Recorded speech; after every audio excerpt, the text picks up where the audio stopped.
दर्शकों अभिवादन। मैं आचार्य भागीरथ पांडे आप लोगों के समक्ष एक ज्योतिषीय सूत्र लेकर उपस्थित हूं। अभी तक हम लोग यही जानते थे कि केंद्र और त्रिकोण के योग से राजयोग बनता है, परंतु आज हम जानेंगे लग्न से षष्ठ भाव, लग्न से अष्टम भाव एवं लग्न से द्वादश भाव से बनने वाला योग। लग्न से ये षष्ठ भाव है,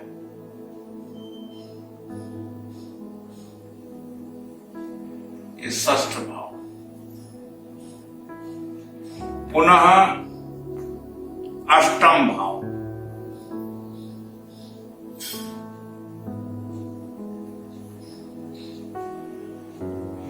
द्वादश,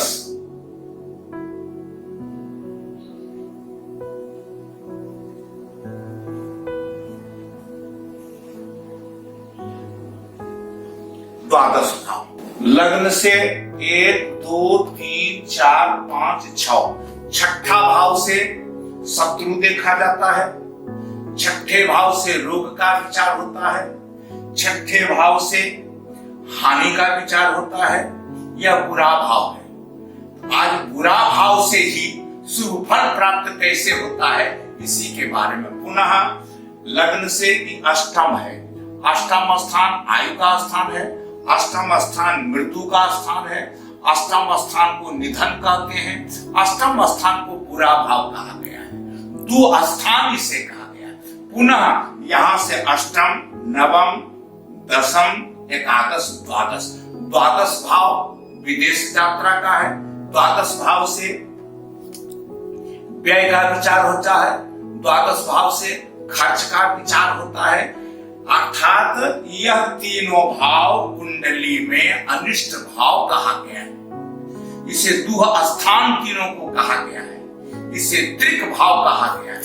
ऐसे समझा जाए कि किसी भाव का स्वामी अगर मान लिया जाए यह 1, 2, 3, 4 पंचम भाव से पुत्र का विचार होता है, बुद्धि का विचार होता है, प्रतियोगिता का विचार होता है, संतान का विचार होता है।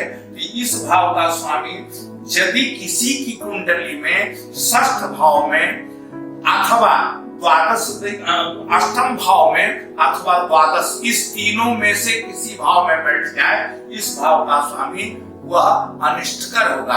पुत्र भाव का स्वामी अगर छठा में भाव में बैठ गया तो पुत्र के लिए हरास का योग बन जाता है।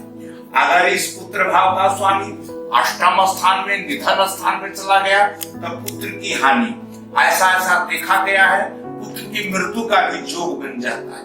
अगर पुत्र भाव का स्वामी द्वादश भाव में चला गया, द्वादश व्यय भाव है, तो पुत्र के लिए है ना बड़ा हानिकारक है। अब पुनः द्वादश भाव का स्वामी यदि यह पंचम स्थान में बैठ जाए तो भी पुत्र के लिए हानिकारक है।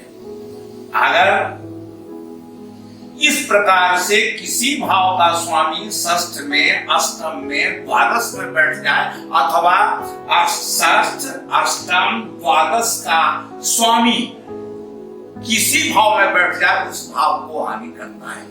इसीलिए इस भाव को द्वि स्थान कहा गया, इस भाव को त्रिक भाव कहा गया, इस भाव को हानिकारक भाव कहा गया। अब हम लोग आवे इसी भाव का स्वामी अर्थात षष्ठ भाव का स्वामी षष्ठ स्थान में बैठ जाए अथवा षष्ठ भाव का स्वामी अष्टम स्थान में बैठ जाए, यह बुरा भाव है। इस भाव का षष्ठ भाव का स्वामी अष्टम में अथवा अष्टम भाव का स्वामी द्वादश स्थान में बैठ जाए तो यह पुनः एक अत्यंत उत्तम योग बन जाता है। पुनः ऐसे समझा जाए कि द्वादश भाव का स्वामी अर्थात द्वादशेश यदि षष्ठ भाव में बैठ जाए अथवा अष्टम भाव में बैठ जाए तो एक महान योग बना जाता है। द्वादशेश यदि षष्ठ भाव में बैठ जाए तो मेरी चर्चा हो रही है कि षष्ठ भाव का स्वामी अष्टम में बैठ जाए अथवा द्वादश में बैठ जाए, या अष्टमेश, अष्टम भाव का अष्टमाधिपति इसे कहते हैं, अष्टम भाव का स्वामी बोला जाए, है ना। अष्टमेश यदि द्वादश भाव में बैठ जाए अथवा षष्ठ भाव में बैठ जाए, या अष्टमेश षष्ठ भाव में हो, कहने का भाव षष्ठ भाव का स्वामी अगर इसी षष्ठ भाव में हो अथवा अष्टम भाव का स्वामी इसी अष्टम भाव में हो, चाहे वह सुभद्र हो या अशुभ ग्रह हो, इससे कोई मतलब नहीं है। या द्वादशेश द्वादश स्थान में बैठ जाए, द्वादशाधिपति द्वादश स्थान में ही बैठ जाए, तो एक गजब रोज जोग बनता है, जिसे रंक से राजा बना देता है। अब ध्यान रखना है कि षष्ठेश इसमें बैठ जाए, अष्टम में अथवा द्वादश में, इन तीनों भाव का स्वामी, षष्ठ भाव का स्वामी, अष्टम भाव का स्वामी, द्वादश भाव का स्वामी, इन तीनों स्थानों में ही बैठ जाए। इस तीन घर का स्वामी, इस तीन घरों का अधिपति षष्ठेश अष्टम में हो अथवा द्वादश में, या द्वादशाधिपति षष्ठ भाव में, या इस तीनों भावों का स्वामी, द्वादश भाव का स्वामी, द्वादशेश, अष्टमेश या षष्ठेश, इसी तीनों घर में ही बैठ जाए, तभी ज्योतिया बनता है ना। यह एक प्रबल रंक से राजा बना देने वाला ज्योति है। अब उदाहरण के लिए देखा जाए, मान लिया जाए किसी का जन्म मीन लग्न में है, मीन लग्न की कुंडली है, 1 2 3 4 5 6, षष्ठ भाव में 5 अंक है। इस 5 अंक को सिंह कहते हैं, सिंह। इस सिंह का स्वामी सूर्य होता है, अर्थात षष्ठाधिपति, षष्ठाधिपति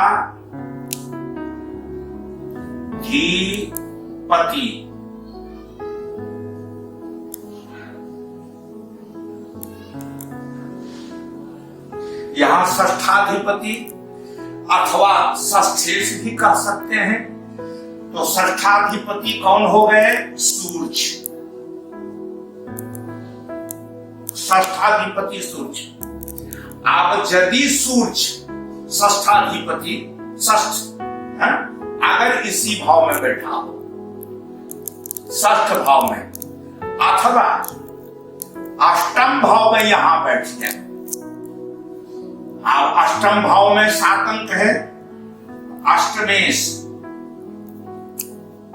अष्टमाधिपति, अष्टमाधिपति,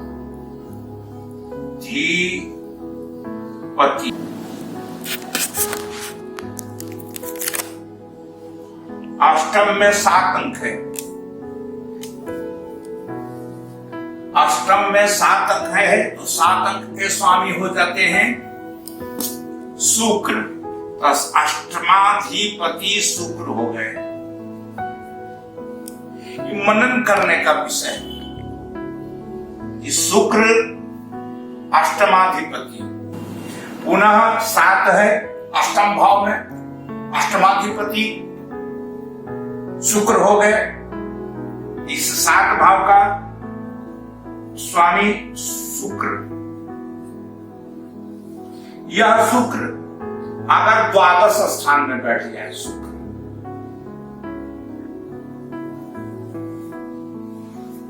और द्वादशाधिपति, द्वादश भाव का स्वामी शनि हो गए, अगर वह शनि यहां बैठ जाए तो एक महान योग बन गया। गौर से देखा जाए, 10 11 अंक का स्वामी शनि, पंचमा 5 अंक का स्वामी सूर्य हो गया, षष्ठ भाव में षष्ठेश सूर्य हो गया, सूर्य अष्टम स्थान में बैठा हुआ है। पुनः अष्टम भाव का स्वामी अष्टमेश शुक्र, शुक्र द्वादश स्थान में बैठा हुआ है। द्वादशेश द्वादशाधिपति, द्वादश भाव का स्वामी शनि, शनि बैठा हुआ है षष्ठ स्थान में। कहने का भाव, इस तीनों भाव का स्वामी, द्वादश भाव का स्वामी शनि षष्ठ भाव में, षष्ठ भाव का स्वामी सूर्य अष्टम भाव में, अष्टम भाव का स्वामी शुक्र द्वादश। इन तीन भावों का स्वामी, षष्ठ भाव का, अष्टम भाव का, द्वादश भाव का स्वामी इन्हीं तीन स्थानों में कहीं भी बैठ जाए तो एक महान धनदायक योग बनता है, रंग से राजा बना देता है। ऐसा कहा जाए कि अगर किसी व्यक्ति का जन्म दरिद्र घर में भी जन्म हो तो महान अनेक भूमि का स्वामी, अनेक वाहनों का स्वामी, अनेक मकानों का स्वामी, अनेक गाड़ियां उसके दरवाजे पर लगी रहती है। हाँ, इसके साथ यह एक कंडीशन है, एक शर्त है कि इस षष्ठ भाव पर अथवा अष्टम भाव पर अथवा द्वादश भाव में किसी शुभ ग्रह की दृष्टि नहीं हो अथवा पापक ग्रह की भी दृष्टि नहीं हो। इस ध्यान दिया जाए कि योग जो बन रहा है, इस योग में है ना, ध्यान देने जो बात है कि इस षष्ठ स्थान पर, इस अष्टम स्थान पर अथवा इस द्वादश स्थान पर, इस तीनों स्थान में जो योग बना रहा है, ये तीनों दो स्थान मिलकर के इस तीनों स्थानों पर चाहे द्वादश, चाहे षष्ठ अथवा अष्टम भाव पर किसी शुभ ग्रह की दृष्टि ना हो, है ना। ध्यान देने योग्य बात यह है कि इस पर अष्टम भाव पर अथवा द्वादश भाव चाहे शुभ ग्रह की दृष्टि हो या पापक ग्रह की दृष्टि नहीं हो तभी यह योग बनेगा। अगर दृष्टि इन तीनों स्थानों पर पड़ गया किसी शुभ ग्रह की अथवा किसी पापक ग्रह की तो यह योग कदापि लागू नहीं होगा। यह कालामृत नामक पुस्तक में महाकवि कालिदास, है ना, के पुस्तक में ऐसा योग का वर्णन मिला है। पुनः एक बात पर विशेष रूप से ध्यान देना ध्यातव्य है, ध्यान देने योग्य बात है। यहाँ षष्ठ भाव का स्वामी सूर्य यदि यहाँ बैठ जाए या अष्टम भाव का स्वामी शुक्र यहीं बैठ जाए अथवा द्वादश भाव का स्वामी शनि यहीं बैठ जाए, इन तीन घरों का स्वामी एक ही घर में बैठ जाए अथवा अलग अलग बैठ जाए, इसका स्वामी इसी में, इसका स्वामी इसी में और इसका स्वामी इसी में, तब भी वही फल होता है। लेकिन ध्यान देने योग्य बात है, इस के साथ कोई शुभ ग्रह की दृष्टि भी ना हो, न तो शुभ ग्रह बैठा हो, न तो पापक ग्रह की दृष्टि हो, तभी यह योग बनता है। पुनः इस तीनों का स्वामी षष्ठ में बैठ जाए अथवा मान लिया जाए, देखा जाए यहाँ द्वादश भाव है, द्वादशेष शनि हो गए, शनि भी यही बैठ जाए, अष्टमेश शुक्र हो गए, शुक्र भी यहीं बैठ जाए अथवा सूर्य भी यहां बैठ जाए। यही अगर इस अष्टम में भी बैठ जाए, यहां जैसे सूर्य यहीं बैठ जाए, शुक्र भी यहीं बैठ जाए और शनि भी यहीं बैठ जाए। सूर्य, अगर सूर्य सिंह का स्वामी सूर्य भी इसी में बैठा हुआ हो अथवा शुक्र भी इसी में बैठा हुआ, देख लीजिए। द्वादशेष शनि है, शनि भी इसी में बैठे हुए हैं, षष्ठेश सूर्य इसी में बैठे हुए हैं, अष्टमेश शुक्र इसी में बैठे हुए हैं। यह तीनों घर सूर्य अर्थात षष्ठेश और अष्टमेश और द्वादशेष अगर यहीं बैठ जाए, जैसे देखिए मान पुनः मैं लिख देता हूं, शुक्र शनि। इस 3 भावों का स्वामी इसी अष्टम में बैठ जाए। पुनः इस 3 भावों का स्वामी शुक्र, शनि और सूर्य। इन तीनों भावों का स्वामी इसी तीनों भावों में बैठ जाए तभी यह योग लागू होता है ना। अगर इस पर कोई शुभ ग्रह बैठ जाए इसके साथ अथवा इसके साथ षष्ठ भाव के साथ अथवा अष्टमेश के साथ अथवा किसी ग्रह की दृष्टि, जैसे मान लिया जाए मंगल,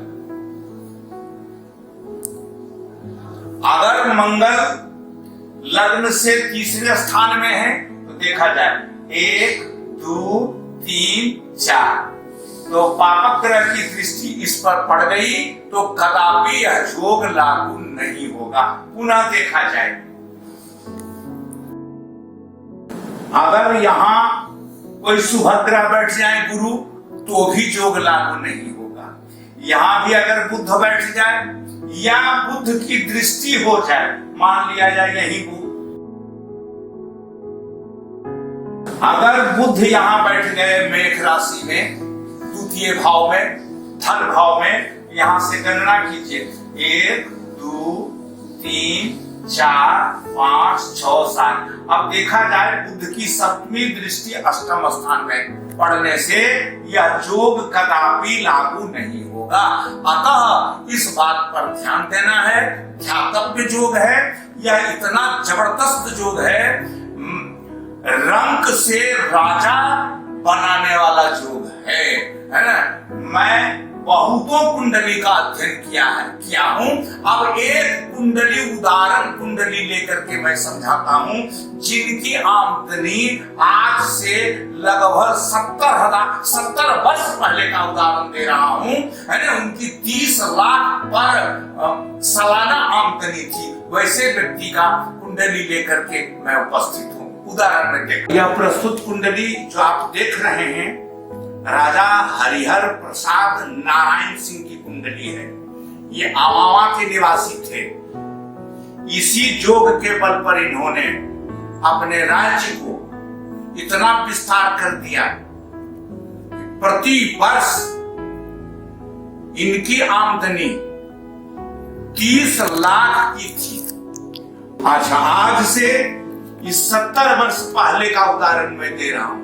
ऐसा योग मुझे अभी तक नहीं मिला। अगर तत्काल में कोई योग मिलता तो मैं उदाहरण देता, लेकिन यह योग इन्हीं की कुंडली में पाया गया। बहुत इंपॉर्टेंट योग है। मैंने पूर्व में कहा, पुनः अब देखा जाए कि इन तीनों ग्रहों भावों के साथ, तीन अष्टमेश के साथ, षष्ठेश के साथ, द्वादशेश के साथ कोई शुभ ग्रह नहीं हो। अब पुनः इस पर किसी ग्रह की दृष्टि देख लिया जाए, दृष्टि भी पात नहीं हो रही है। अब देखा जाए षष्ठ भाव पर किसी की दृष्टि नहीं है। अब यहां देखा जाए राहु है 1 2 3 4, राहु की 4 दृष्टि नहीं, 5वीं दृष्टि है, छठा दृष्टि भी नहीं। इसलिए 7 8 9 है ना, या द्वादश स्थान भी वंचित है दृष्टि से, अष्टम स्थान भी राहु की दृष्टि से वंचित है और षष्ठ स्थान भी। पुनः देखा जाए चंद्रमा की तो दृष्टि है ही नहीं।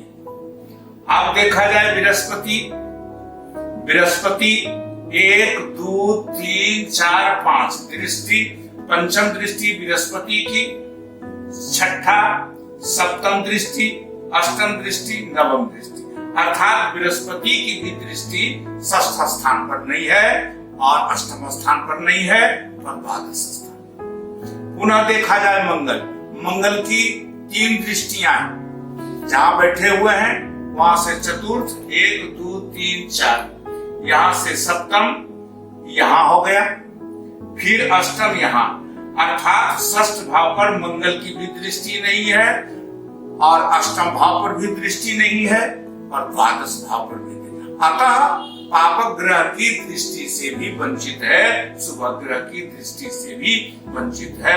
बुध की सप्तम दृष्टि होती है केवल वे लग्न पर है। अतः कि न तो इस कुंडली में षष्ठ भाव पर, अष्टम भाव पर, द्वादश भाव पर किसी शुभ ग्रह की या तो पापक ग्रह की दृष्टि नहीं रहने के कारण योग पूर्ण रूपेण लागू हुआ, और न तो दृष्टि है और न तो कोई ग्रह इनके साथ है। लगता है यही कारण है कि प्रति वर्ष इनकी आमदनी 5 लाख थी, 5 लाख से 30 लाख की आमदनी हो गई। लगता है इसी योग के कारण ये महापुरुष इतने बड़े धनाढ्य हो पाए। यदि यह योग आपकी कुंडली में भी लागू है तो आप भली भांति देख लेंगे। अगर लागू है तो आपको महाराजा रंग से राजा बनाने में कोई रोक नहीं सकता है। यह प्रस्तुत कुंडली कर्क लग्न की कुंडली है। पूर्व में मैंने आपसे जो कहा कि षष्ठ भाव का स्वामी षष्ठ भाव में ही हो, अष्टम भाव का स्वामी अष्टम में ही हो, द्वादश भाव का स्वामी द्वादश में ही हो, अथवा इस तीनों भावों का स्वामी एक ही घर में हो या बिलग बिलग हो, अलग अलग हो, तो भी योग लागू होता है। यहाँ योग पूर्ण रूपेण लागू हो रहा है। देख लीजिए, षष्ठ भाव में धनु राशि है, धनु राशि के स्वामी गुरु अष्टम स्थान में बैठे हुए पूर्ण रूपेण योग बन रहा है। पुनः देखा जाए अष्टमेश कुंभ राशि यहाँ है, कुंभ के स्वामी शनि होते हैं, शनि द्वादश भाव में बैठे हुए पूर्ण रूपेण योग लागू है। पुनः देखा जाए द्वादश भाव का स्वामी बुध होते हैं, वह बुध भी अष्टम स्थान में, अर्थात षष्ठेश अष्टमेश और द्वादशेश इन तीनों भावों का स्वामी इसी 3 भाव में से एक ही साथ हो या अलग अलग हो तो भी योग लागू होता है। दूसरा कंडीशन, इसके साथ कोई दूसरा शुभ ग्रह नहीं हो, तो कोई दूसरा शुभ ग्रह नहीं बैठा हुआ है। अष्टमेश और द्वादशेश और षष्ठेश के अतिरिक्त कोई दूसरा ग्रह नहीं है, परंतु इतना होते हुए भी यह योग खंडित हो रहा है, यह योग लागू नहीं हो रहा है। इसलिए कि मंगल देखा जाए, मंगल की 3 दृष्टियां हैं। जहां मंगल बैठते हैं वहां से चतुर्थ 1 2 3 4, पुनः चतुर्थ के बाद सप्तमी दृष्टि 4 5 6 7, पुनः मंगल की 8वीं दृष्टि है 1 2 3 4 5 6 7 8। षष्ठ भाव पर मंगल की दृष्टि केवल हो जाने से यह योग खंडित हो गया, यह योग लागू नहीं हुआ। कहने का भाव यह है कि अगर इन तीनों भावों पर किसी ग्रह की दृष्टि नहीं हो तभी योग लागू होता है। इस कुंडली में योग तो पूर्ण रूपेण है तैयार, परंतु केवल मंगल की अष्टम दृष्टि षष्ठ स्थान होने पर यह योग खत्म हो गया, समाप्त हो गया, खंडित हो गया। इस कुंडली में जो हम योग का उदाहरण दे रहे हैं, इस योग का फल नहीं मिलेगा, नहीं मिल रहा है, क्योंकि मंगल की अष्टमी दृष्टि षष्ठ स्थान पर होने के कारण। धन्यवाद। अगर आपको यह वीडियो मेरा अच्छा लगा तो सब्सक्राइब करना है ना नहीं भूलेंगे, और घंटा बजाना भी नहीं भूलेंगे। अगर है ना अच्छा लगा तो पुनः मैं इसी तरह का योग लेकर आपके सामने उपस्थित हो जाऊंगा। धन्यवाद।